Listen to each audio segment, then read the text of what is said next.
내란 공모 혐의를 받는 이상민 전 행정안전부 장관이 구속영장 심사를 마치고 법원 청사를 빠져나옵니다. 언론사 단전 단수짓이 정말 없었나요? 내란 가담했다는 특검 주장은 어떻게 좀 생각하십니까? 한 말씀 부탁드립니다. 법원은 7시간에 달하는 심리 끝에 이 전 장관이 증거를 인멸할 염려가 있다며 구속영장을 발부했습니다. 내란 특검이 이 전 장관에게 적용한 혐의는 내란 중요 임무 종사와 직권남용, 위증 등입니다.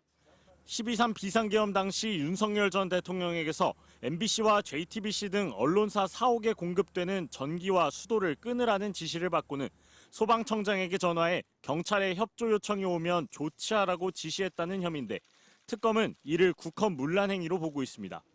이와 관련해 이 전 장관은 헌법재판소에 윤 전 대통령 탄핵 심판에 증인으로 출석해 관련 지시를 받거나 소방에 전달한 적이 없다고 말했는데 특검은 이 증언 역시 허위라고 의심하고 있습니다. 특검은 또 이 전 장관이 불법적인 비상계엄 선포를 막아야 하는 국무위원으로서의 책임도 다하지 않았다고 보고 있습니다. 구속영장 심사를 위해 160쪽에 달하는 발표 자료를 준비한 특검은 이 전 장관의 혐의에 관한 증거와 범죄의 중대성, 증거인멸 우려를 담은 300여 쪽짜리 의견서도 재판부에 제출했습니다. 이 전 장관 측은 기존 입장대로 관련 혐의 자체를 전면 부인한 것으로 전해졌습니다. 그러나 법원이 이 전 장관의 구속 필요성을 인정하면서 위헌 위법적 계엄에 관여한 다른 국무위원들에 대한 특검의 수사도 더욱 탄력을 받을 전망입니다. MBC 뉴스 송정훈입니다. 오늘 오후 한덕수 전 국무총리 자택. 피공문서랑 이직 말고 어떤 혐의 또 들여다보시는지. 압수수색을 마친 내란 특검 수사관들이 파란 상자 2박스를 승합차에 싣습니다.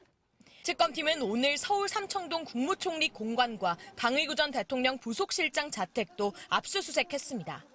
내란 사태 이후 한 전 총리 자택이 압수수색을 받은 건 이번이 처음입니다. 한 전 총리가 윤석열 전 대통령의 비상계엄 선포에 가담했거나 또는 계엄을 방조했다는 혐의에 대한 수사를 이어가기 위해서입니다. 앞서 특검은 윤 전 대통령 재구속 당시 영장 청구서에 한 전 총리와 강 전 부속실장, 김영현 전 국방장관을 계엄 선포문 사후 서명 및 폐기 혐의의 공범으로 적시한 바 있습니다.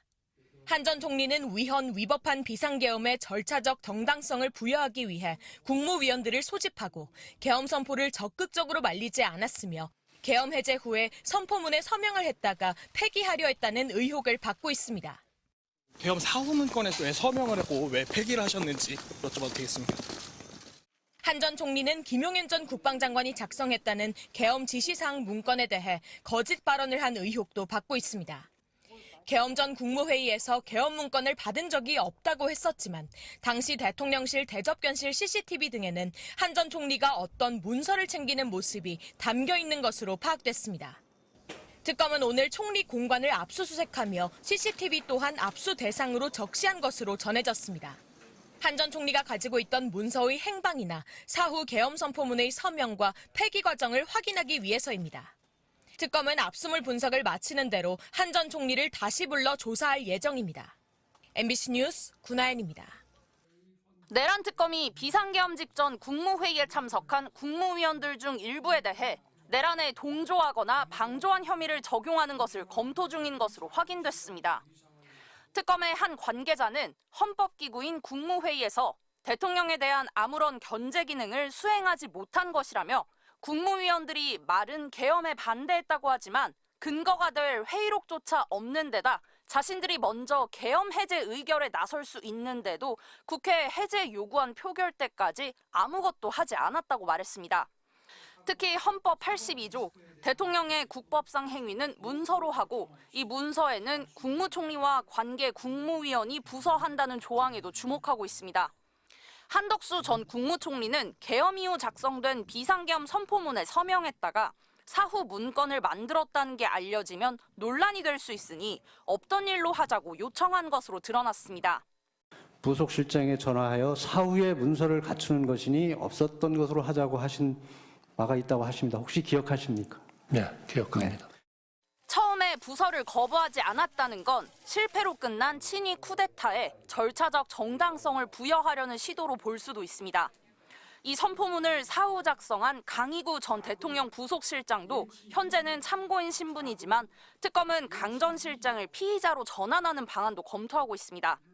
앞서 경찰 특별수사단은 국무회의장과 대통령실 CCTV 영상 등을 분석한 결과 계엄 관련 문건을 사전에 보지 못했다는 한 전 총리와 이상민 전 행안부 장관, 최상목 전 경제부총리 등의 주장과 배치되는 정황을 파악한 바 있습니다. 이에 따라 한덕수 전 총리를 시작으로 12월 3일 밤 대통령실에 있던 국무위원들에 대한 소환 조사가 줄줄이 이뤄질 걸로 보입니다. MBC 뉴스 구수홍입니다.